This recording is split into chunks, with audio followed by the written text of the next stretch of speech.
And welcome everyone to the WFN Extra Time Podcast. I'm your not so humble host, Hooligan Broom. And if you want to follow me on the Twitter, I'm at Hooligan Broom. With us tonight is Rebecca Nolan. How are you? I'm good, thank you. You can follow me on Twitter, the Twitter, at BexN12, BEXN, the number 12. Okay, also with us is Bobby Fu. Good evening, everyone. If you want to follow me on Twitter, it's at septic_gooner for lots of Spurs hating and laughing at Valdez. Yes. And also with us is Angry. What are you doing, Angry? Back again. Oh, I'm good. Oh, I've been better, but I'll make it through it. The Twitter is AHT4005. And we still don't know what that means. Nope. He doesn't know either. Because he's just angry. He made it up when he was angry. But he's always angry, so he can't remember. Just totally forgot. Also with us is our founder and faithful engineer, Dre Footy. How are you, Dre? Hello, I'm doing great, Jay. Glad to be on here. A lot to talk about today. If you want to follow me on Twitter, it is at Dre Footy. All right, guys, let's get into it. I think the biggest pressing thing of the week is Martin O'Neill was sacked from Sunderland. For me, I don't know. I kind of can't believe it. I think this is just typical of another American owner that won't stick with this guy. That's what one part of me feels. And the other part of me feels, well, O'Neill wasn't really getting any results, but why wasn't he getting results? Yeah. You know, he wasn't given anything really to work with. He had injuries galore, and, I mean, what do you expect? I mean, he's a decent coach, but, I mean, do you expect him to turn miracles with no money? And I'm actually going to turn to Fu first, because I know he has something to say that disagrees with me. I'm almost positive. So, Fu, go ahead. Well, let's put this into perspective. Sunderland was playing rather negative football the entire year. And to be honest with you, he has a couple really decent midfielders to make an attractive playing football team. And he really doesn't do that. I think Gardner and Sessegnon are pretty good midfielders. I mean, they wouldn't start for City or, you know, they'd probably start for United though. But I mean, I'm going to be honest with you, you know, no points from the last 8 matches. That's kind of like a really, really bad thing, especially this time of year. And he's so close to the drop zone. Frankly, I don't know why they just don't let managers see their contracts out and say, we're not going to have you back next year. I mean, I don't understand what 8 matches is going to do for Sunderland's mindset come, you know, the start of next year or whatever. But, you know, obviously I don't own a football club. If I did, I would treat it like Chelsea and just sack everyone every month. Just say you have a month-long contract and have fun. But that would be interesting though, wouldn't it? That'd be pretty cool. You have a month-long contract. Good luck. Could be 12 points. I don't understand why they fired him now instead of just waiting to the end of the year. I disagree with that decision totally. And even though his track record really, for the last 2.5 months, really didn't say much. Yeah. So, you know, what do I know? Absolutely. Bex, what do you think? I mean, I agree 100%. I don't know why they fired him with only that many games remaining. Because just looking at the bottom 3, they really do have a great chance of surviving. But again, you never know what's going on in the background and who's reported to the chairman or the owners, or how unhappy are the players.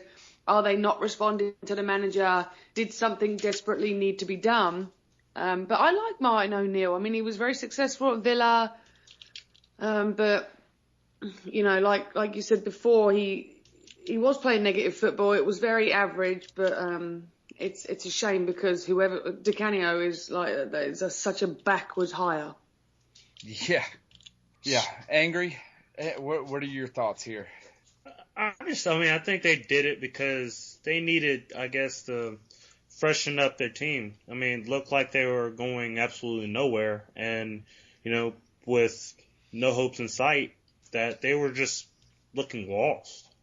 And, you lose the QPR 3-1, who really hasn't made any progress themselves and haven't won a game since early January or mid-January, then the hammer's going to come down. It's the way of modern football. I mean, most other owners or directors would probably fire him with these running results, especially being that close down to the drop zone, and with only probably about 2 or 3 games they can win in the rest of them. They could win.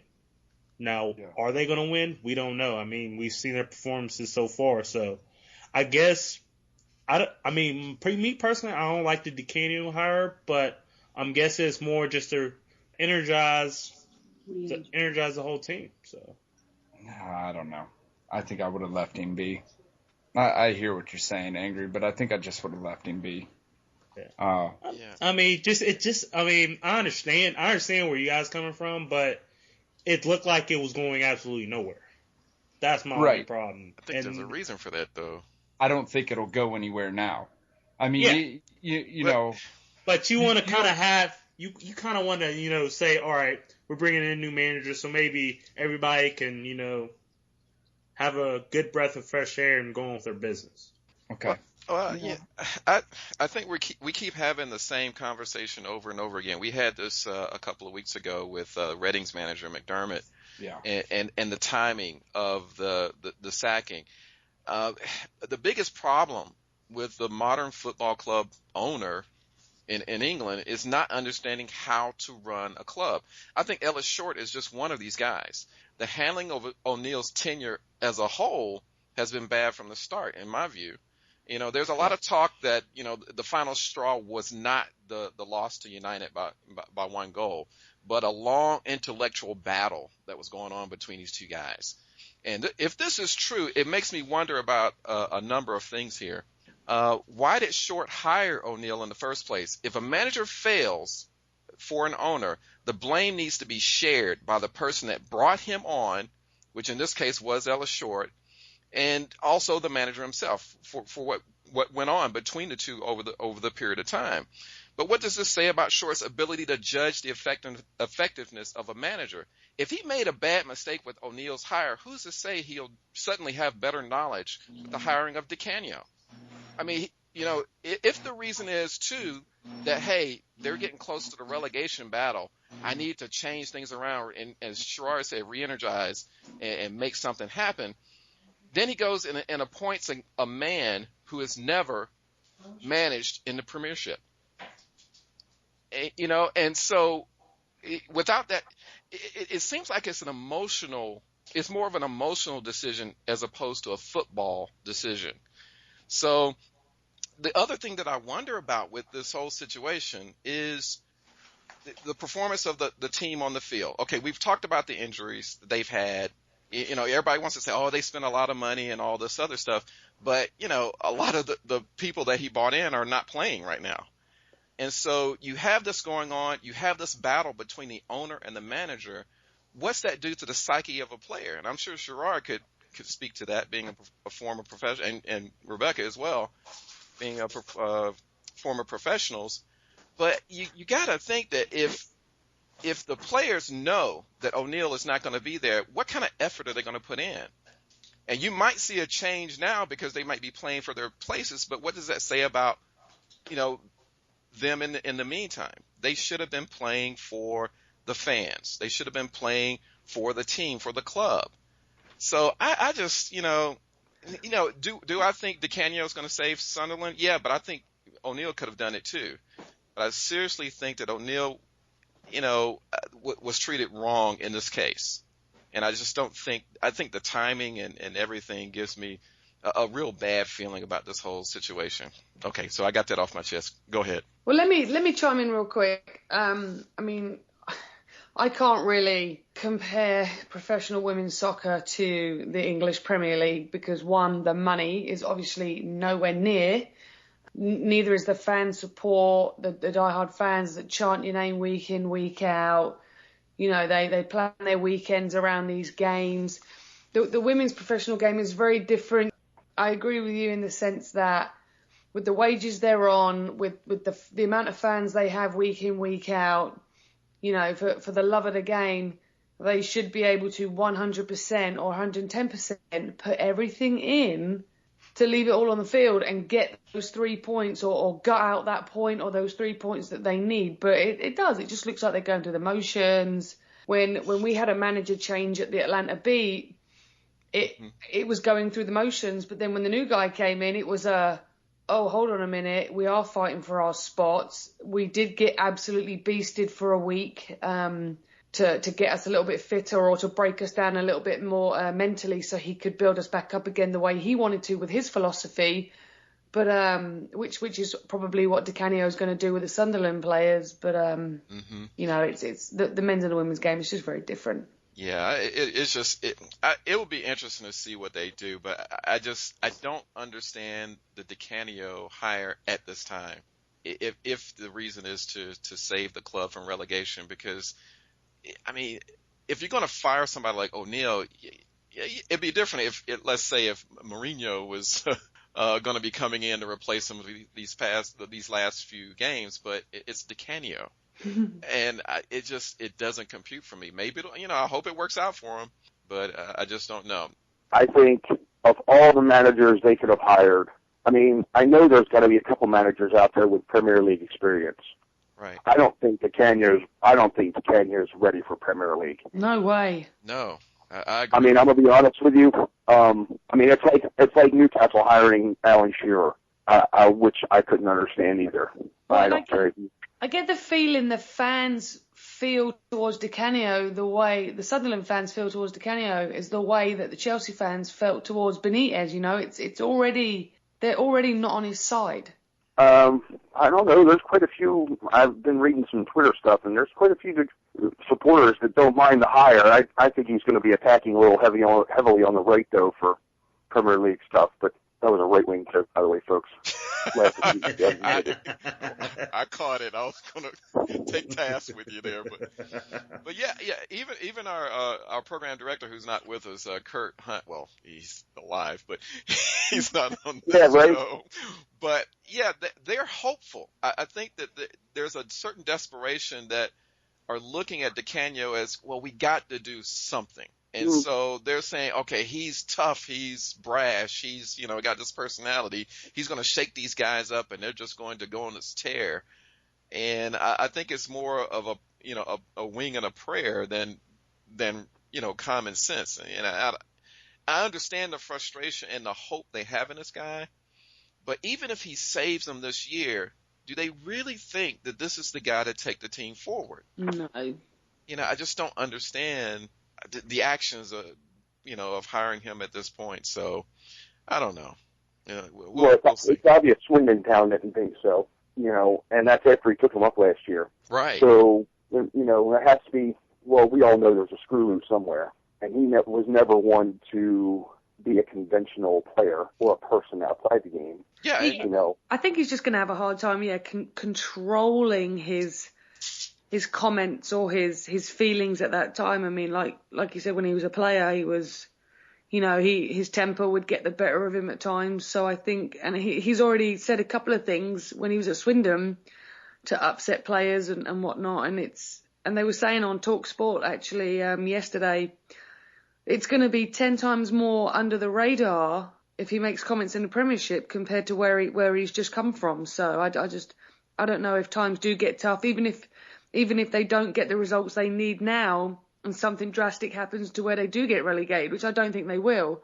What are his comments going to be then? Is he going to be like, well, I was fighting a lost cause anyway? Or is he going to, be the grown up and surprise us all and just look to next season? I just don't think he can do it.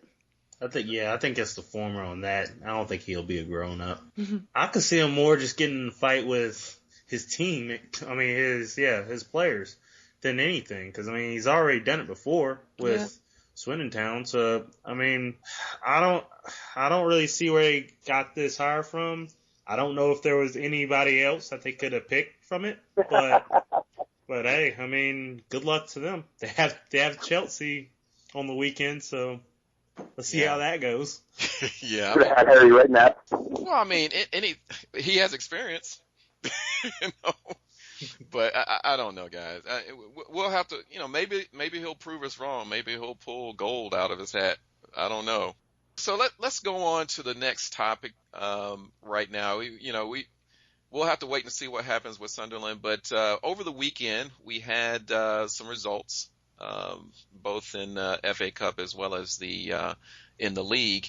And so from the past weekend, what games were you following then? If you want to talk about your own team, that'll be great. Let's start with you, Bobby. Well, the Arsenal dispatched Reading 4-1, and it really wasn't even that close. It was probably, granted, Reading is not the opposition that you can judge Gervinho's performance upon. Gervinho's back. Yeah. With our luck, he's going to score like 10 more goals in the last 8 games, and Bringer's going to go, oh, see what kind of player I brought in? I told you. And next year he's going to do the same thing he did this year. Miss a Carling Cup goal from 3 feet out against Bradford City, and what else? Miss a couple goals in the Champions League that he should have scored. Yeah. No, although to be honest, I think we're still going to keep him. But Reading really is not the opposition that you say. Gervinho is a good player. He's just not. Now, if he'd have turned that performance in against maybe Everton or Liverpool or someone like that, then I could say, oh, wow, well, maybe we should keep him. But, overall, the team played very well. The Mertesacker-Caselny duo in the back four is phenomenally good. And, Monreal just goes to show that Malaga actually has good players, and they deserve where they were last year. They really do. I was really surprised about how good he is and how physical he is, especially in the Premier League. Yeah. So now, with coming up though, this coming weekend, Arsenal are now poised though to take a little step forward. With Chelsea losing to Southampton, Spurs did win, but you guys are 2 points off of that 4th place spot, that last Champions League spot. What do you think is going to be the prospect of you guys overtaking either Chelsea or even Tottenham coming up in the coming weeks? Well, let's face it, if they draw against each other on Sunday, which chances are they have a good chance to draw, I think we'll keep 4th spot, maybe even take over 3rd. I'm going to be honest with you, I bet on 3rd at the beginning of the year, and it's looking very, very closer now than it did in December of this past year. And what does this mean for Wenger? I mean, his job that he's done with this club after so much crap given him throughout the year. If he gets a 3rd place spot after all of that, what does that say about his year as a manager? Well, to be honest with you, I think that just says players have faith in him. Yeah. Even if the supporters don't, even if the board doesn't, players do have faith in Arsene Wenger, which there really isn't any doubt that they have faith in him. It's just that sometimes they get caught up in just as much pressure as he gets on him, and they play that way too.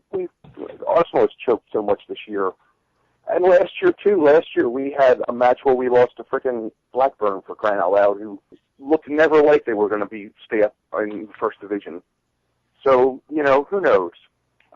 I'm really hoping United has the title sewn up by the 29th, so that way you guys play your B team and we can win. Yeah, we can collect maximum points out of this entire year.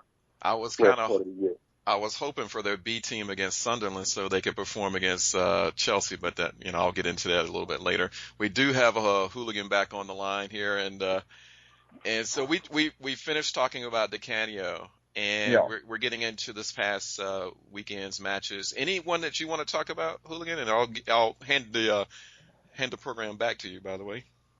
I don't know. I think I don't know. Tottenham won. I don't like that. But Chelsea lost. I was hoping we'd be nipping closer to the scum instead of Chelsea, but I mean, either one works. I mean, all said and done, I mean, the rest of our fixtures are relatively easy. I mean, well, you never know what West Brom's going to do. I don't even know. I mean, I think the news of the day for Arsenal with me right now, someone has said that Nasri has asked to come back. And personally... What? Yeah. I don't want him. That's he has no class. He has no class, and if nothing else about Arsenal, you can say that our players have class. Yeah. By and large, we have class, and Nasri has none of that. I don't want enormous news. I did not hear that. When did he say that? I read it somewhere. And it could be just vicious rumor, but regardless. I thought he was claiming that the owner was like, yeah, he's more concerned about wanting money than, keeping his players. I don't know. Yeah, I already have my feelings about him. I think he's a cancer to any team he's on. Yep. It's a telling sign when France doesn't pick him on their team anymore. Yeah. Yeah. Look at their standards. Yeah, I mean, it's French. Come on. You can just tell by his mannerisms and his actions when he gets subbed off. He's clearly pissed and has a little hissy fit, that typical drama queens have. So yeah, he's not a good person to have. Like David Silva is a great person to have on your team. He'll work his backside off, and I think he's better than Nasri anyway. But then you got Nasri that acts like a little you-know-what. Yeah. Well, we have one thing. Gallus was right about Nasri. Nobody wanted to say nothing about it, but... Well, then there's Gallus. I mean, he's a whole nother story. He's got some emotional issues. Yeah, I think that's putting it mildly. Hey, he's just an emotional guy, man. He likes crying on the field and just stomping around on the tide, man. He is in touch with his feelings. I got to give him that. Yeah. His feminine side. Yeah, we could go days about that. I mean, the only other thing that was interesting to me is once again we see at least to me, with the staff that they have, a unstable Liverpool. To me, they should have kept a clean sheet against Villa, and it just tells me that they're inconsistent and unstable. I would really expect that to be 2 or 3-0 Liverpool, but Villa put one in against them, and looked like they had some fight in them. I mean, Villa doesn't even have a back line. You could fly an airplane through it. I don't know. Fu, did you probably watched that, didn't you? Well, I saw a little bit of it. I really wasn't particularly interested because I figured Suarez would have a hat trick by halftime. Which, of course, since he's captain my fantasy team, of course he wouldn't have a hat trick at halftime. Right.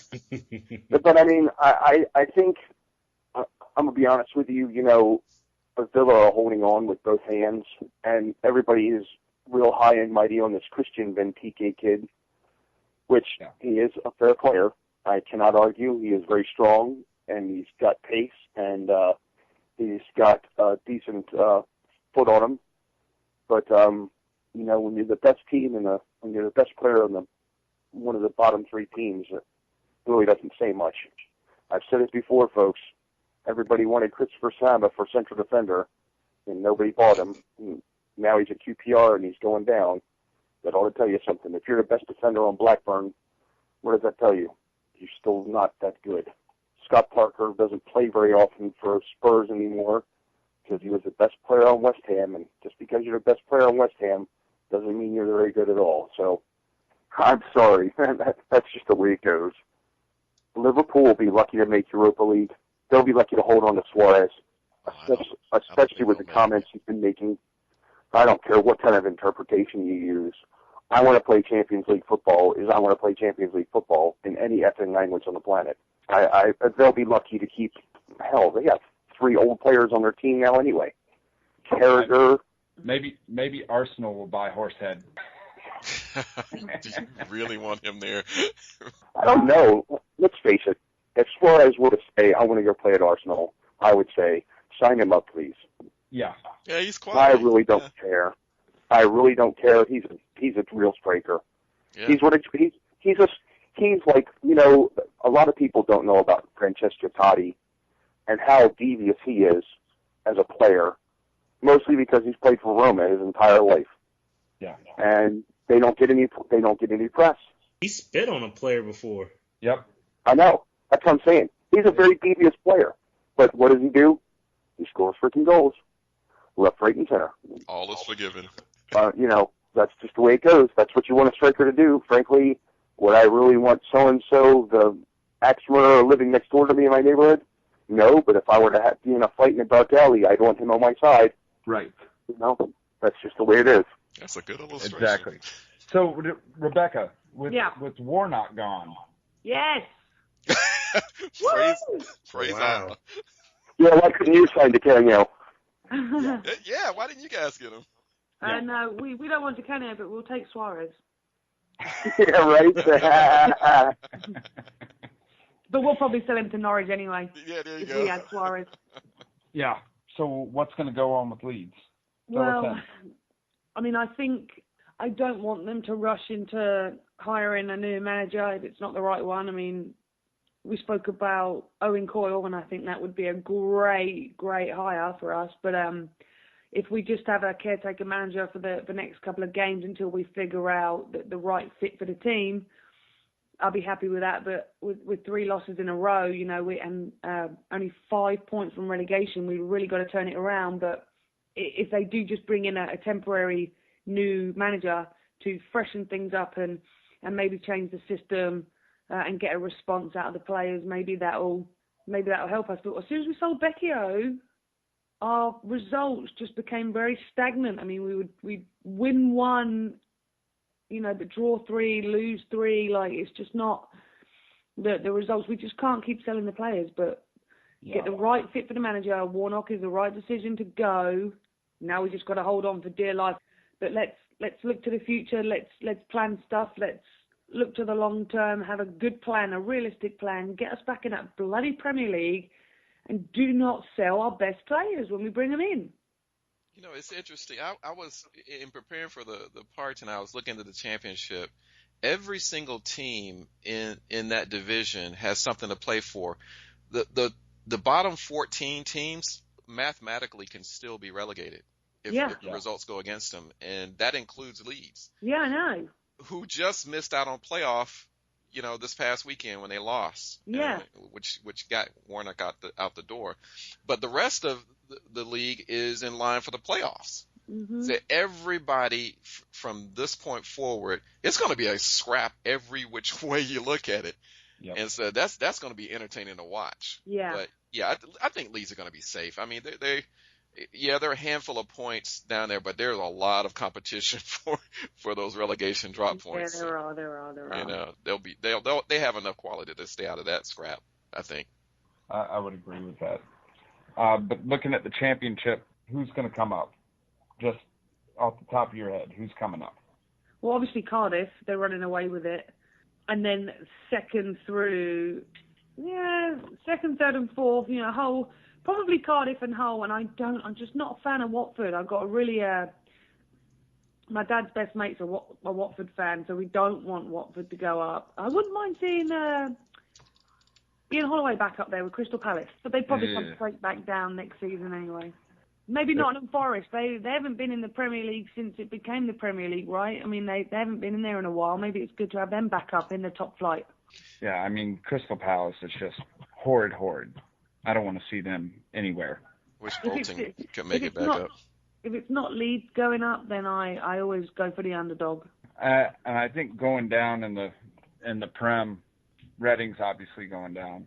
QPR's going down. QPR was relegated yesterday. I think Villa. Villa's my third team going down. I think Wigan are going to survive. I don't know, really. I mean, there's Newcastle, Sunderland, and Wigan. I think Newcastle and Sunderland and Wigan, I think they'll all be fine. I'm picking Villa. Oh, let's write them down. Let's write them down. Give away some steak knives to the winner. Mm-hmm. Angry, what do you think? Personally, I think it's how you see it right now. I think Wigan's gonna make I think they're going to win a couple more games. I think it's going to just be between Sunderland and I just don't really see nothing from Villa except for Brad Guzan and Benteke. Yeah, other than defense is going to be their downfall. The defense just is terrible. So, I mean, I'm just going to Reading, QPR, done, dusted. They have no hope. I don't see anything coming from them. They, haven't really done much, but I think it's going to be between Aston Villa and Sunderland, and I'm just going to pick Villa. Yeah. I think the key to that last drop spot is the run in the teams have, because a number of these clubs are going to be playing each other.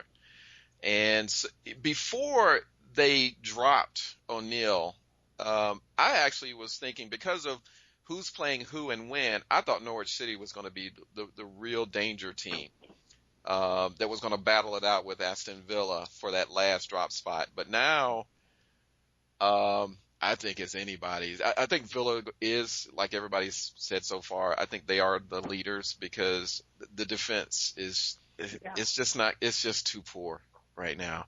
And I don't think they're going to be able to get the points that they need to crawl out of there. Wigan's going to win more. They're going to do their escape deal that they do every year. But now with Sunderland's Dicanio, and that throws a monkey wrench into what I was thinking. Newcastle's going to be safe, but I think Sunderland and Villa are going to be the two that are going to be the closest to the drop. And why does Newcastle have to be safe? I don't want them to be safe. It's just that, there are too many bad teams below them. Yeah. That's true. That's the problem. I want Newcastle to go down. Pardew, that bastard. Well, back to it, guys. What are our games this week? So Norwich, Swansea. Is everyone taking Swansea, or does someone see Norwich pulling something out? Oh, okay. Are we going to go down this game by game? Yeah. Okay. I'm taking a draw. Draw. I'm taking Swansea. Yep. Swansea lost it. Yeah. Swansea's lost the magic. Yeah, they kind of have. They have. And it's at Norwich. You gotta think they might have melded in since they won the League Cup. I mean, the Alec Baldwin Cup, excuse me. There you go. Got to get the names right, man. Yeah, got to get that name right. So, I mean, they got their ticket to Europe. They're safe. I mean, I don't think they were expecting in the Champions League. So, I mean, I can see where Bobby's going for on that one. Yeah, I guess, and Norwich is fighting for survival. So, that yeah, might be it. But I'm still picking Dre Footy's picking Swansea. Yeah, I'm taking Swansea on that one too. We got Reading and Southampton. I'm actually going to take Reading. You brave man. I could see that. I mean, Southampton is inconsistent, so I think they're going to fight it out. Is this a case where Southampton does better against the better teams, like Wigan did last year? Yeah. Yeah. I think so. Yeah, I think Southampton is harder away from home. I'm still taking Southampton, though. Go ahead. I mean, I'll pick draw. I'm going to go with Reading on that one. Okay. We got Stoke and Villa. I'm taking Stoke Rugby Club. Wow. Ugh. I'm going to take Villa. I think Benteke is going to be the difference in this one. I'm taking Stoke. Villa defenders can't handle anything in the air. They can't handle anything on the ground, so. It's just taking Stoke by default there. Yeah. Hopefully Brad could bring them out, but. Well, being a rugby club, they're going to have 15 guys out there, so that's true. That's the difference. Yeah, I mean, if nothing else, Guzan in goal, he's becoming a better goalkeeper because he has to make 90 saves a game. Yeah. Maybe that's good for him. Maybe he gets to go to a real team next year.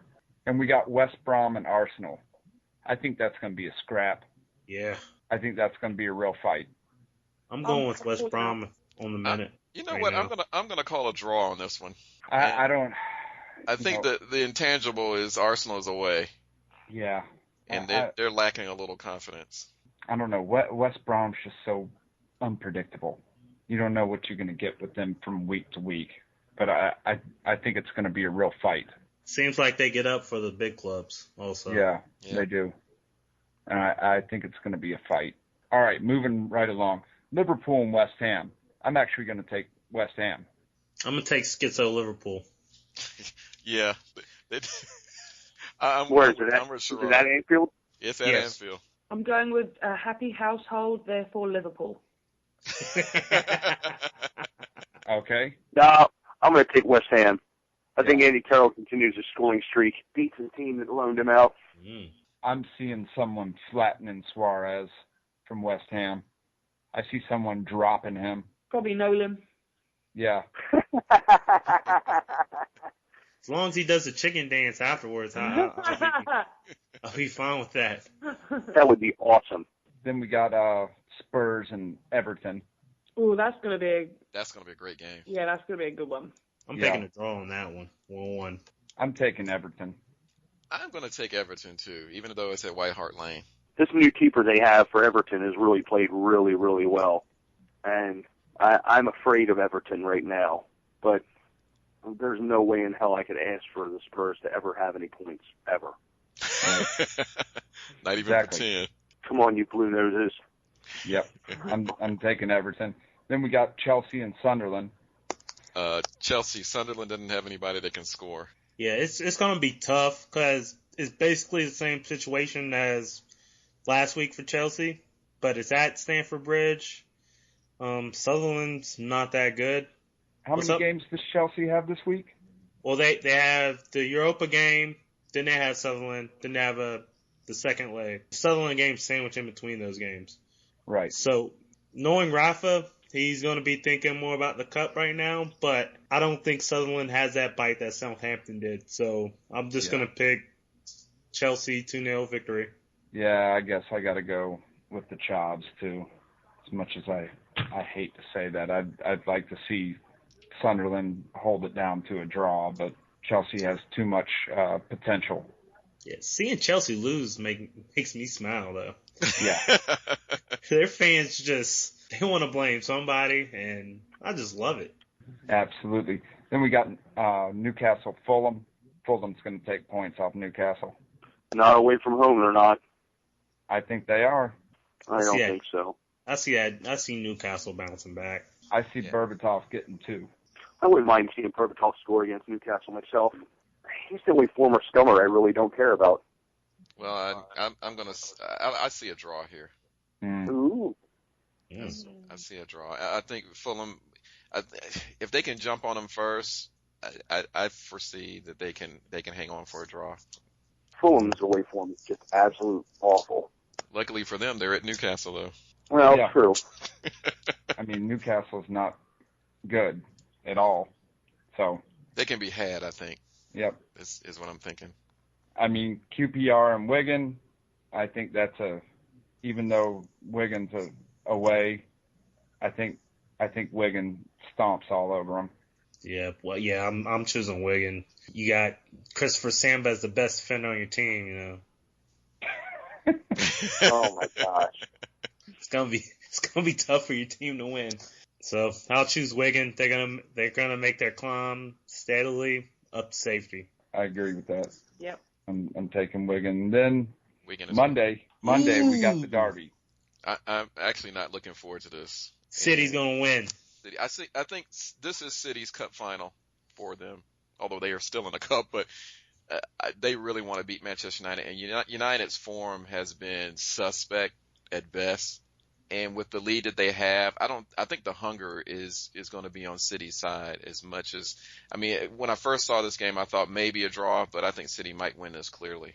You got 2 guys in that United team, Giggsy and Scholes. Are either of them hurt? No, they should be both available. This is kind of last hurrah time. If they get the attitude right, they should win. I mean, they're at home, they're at Old Trafford, but I thought the same thing against Chelsea, and they didn't. I mean, they had a late flurry, but Chelsea kind of, they really put it on them. I think Benitez upstaged Sir Alex on the day, and that hurts to say because I can't stand Benitez.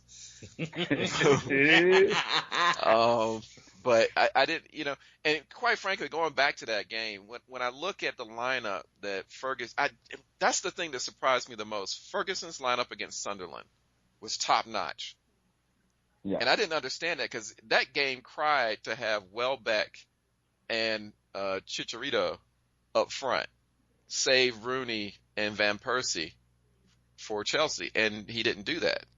I mean, he played Vidic and he could have put out a B team because even if we had lost that game, it didn't really matter. We needed the cup because I wanted the double, and now we don't have it. And I don't foresee that this is going to be a position for next year. They're going to have to rebuild. But this week, City has probably been waiting on this because they have been shamed and embarrassed for most of the season in comparison to United's form. And United, I don't know, they got this lead, and the confidence is probably not as high coming off of kind of an average weekend. So I don't like to say it, but I think City might win it. I don't know. I think United's gonna. Yeah, I'm going United to have the last word over City from robbing them of the title last year. Yeah, exactly. I think Ferguson, Giggsy, Scholes. I think it's a pride thing at this point. I don't think the United squad is gonna let that group of mercenaries take anything else off them. Yeah. Oh, yeah. City's got this. Oh man, I knew Angry shouldn't have been on this. Yeah, exactly. Sit there. I mean, let's face it. Could this start a City run to take over United title challenge and ruin my year? I don't think I could survive this year if they. Although to be honest with you, if he did win the title again, that means they would keep Mancini, and City would suck again. Oh no. Conspiracy theories have started. Please don't. Mancini. I would love that. Please, Mancini, stay. Well, if Mancini goes, who are they getting? Well, if they got Rafa just to do it. Yeah. just to be complete asses. I mean, they're basically the same team, so I mean, it doesn't matter, yeah.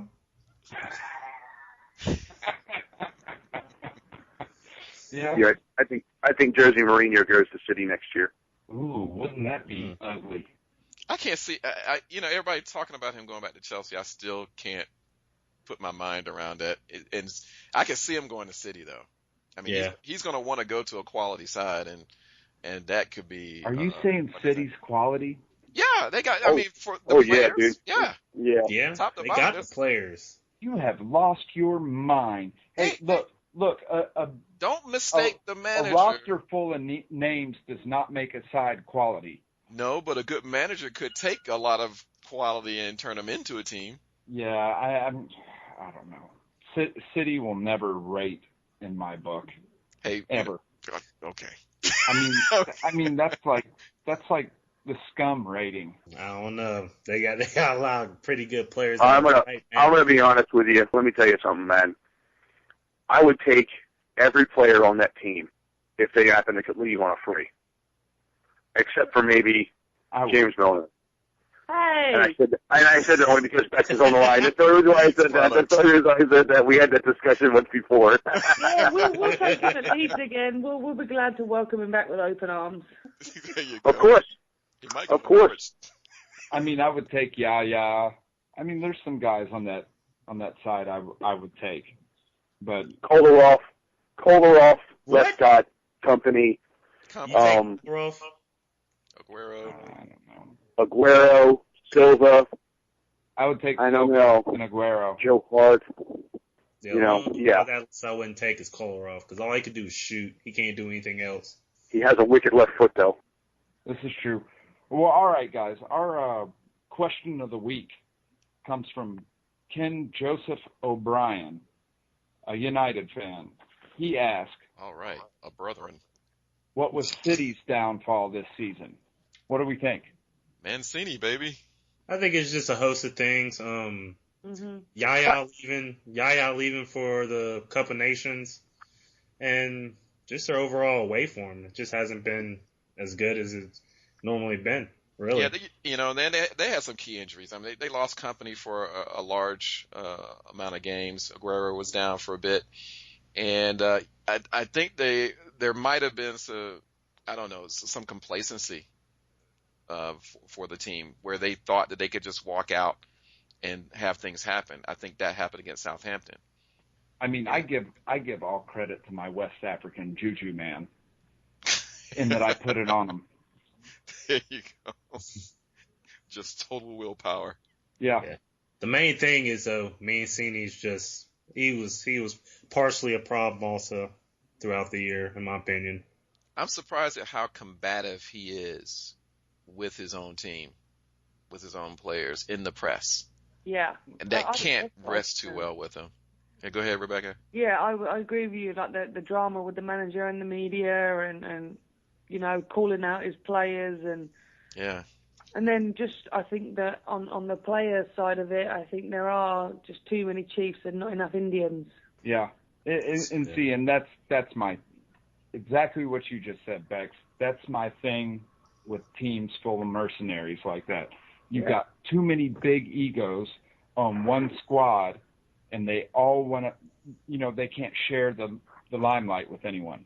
Yeah. They got to be first, and that's why I'll take a squad of no names with one guy that can put the ball in the net up top, who all can work together over a team of superstars any day of the week.